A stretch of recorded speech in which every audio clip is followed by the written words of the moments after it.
buying and ongoing management skills of customers buying services, and they don't do enough to specify. And I mean, he has said several times that there are times when they have to walk away because it's actually not going to be advantageous to them in the long run.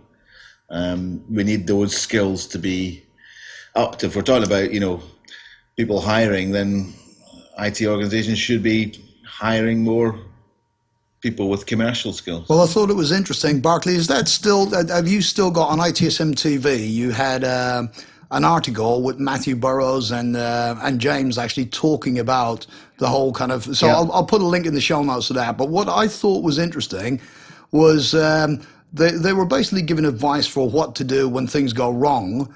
And they were talking about instead of finger pointing and allocating blame, actually working with the managed service provider to actually overcome the issues.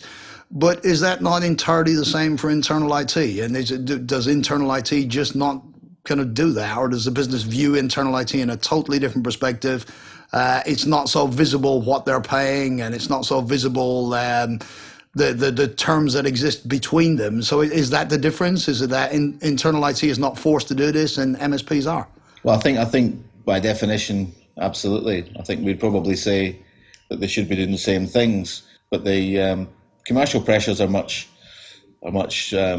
more stringent, because when you have contracts and you have actual real money changing hands, I mean, I think we'd all argue that we'd still have the same result in terms of business outcomes.